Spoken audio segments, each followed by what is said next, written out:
So even though this is an online only course, and even though we are going to spend all of our time essentially not working with groups of individuals, it is not true that you are out here toiling alone.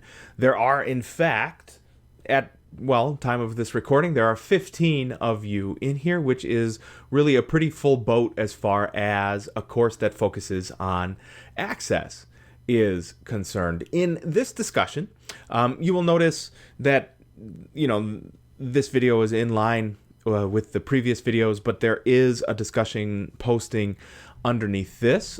So yes, you do have to hand something in here in Eagle for this particular assignment. But in this discussion posting, we're just trying to get a little bit of information about you so that all of us can feel as though maybe, just maybe, we're not out here toiling alone in an otherwise empty and cold universe. So in this discussion posting, I'm just getting name, rank, and serial number data out of you guys.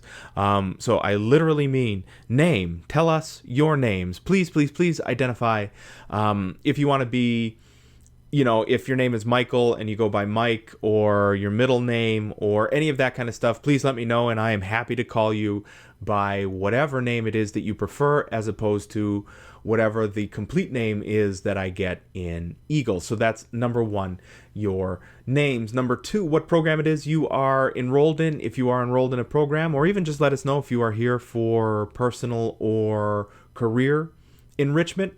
That'll help me tailor any and all examples that we would have in the future so that they meet your needs, at least superficially, given what it is that you're taking the class for. So that's number two.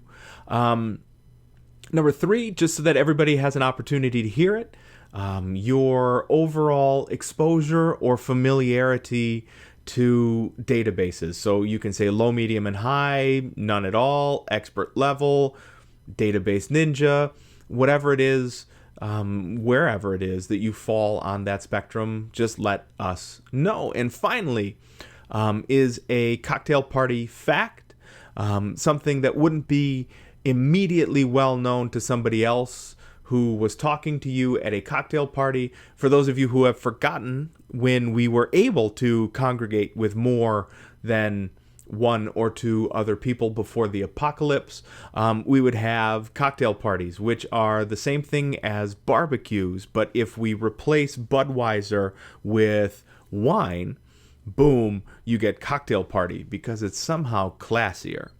One cocktail party fact, something that is not immediately known about you just by looking at you, but that might find an audience, so something that might be interesting to an audience if you were to hear, or if they were to hear you talking at a cocktail party.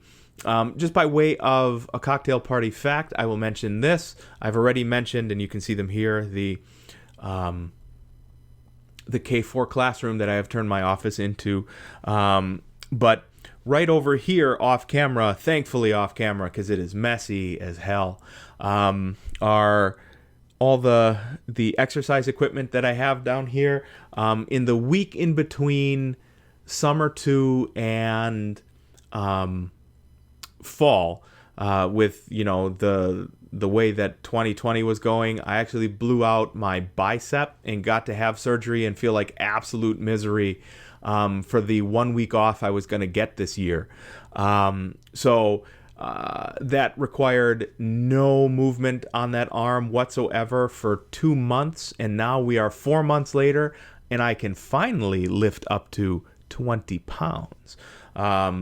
Which is a long way off from where I was on July 31st before I blew my arm up. So right over here, and I'm hoping to keep it clean so when I do further videos like this, you don't have to look at all my stuff. I am super excited about getting back to some of the exercise equipment I have over here, because otherwise I'm just putting a lot of stress on the concrete floor down here for no good reason. So name, program you're enrolled in, or if you're not enrolled in a program, just tell us why you're taking this course. Exposure to databases, low, medium, and high, whatever you can find. Cocktail party fact, something not immediately knowable by just looking at you, but something that would gain interest at a party if we could still have those.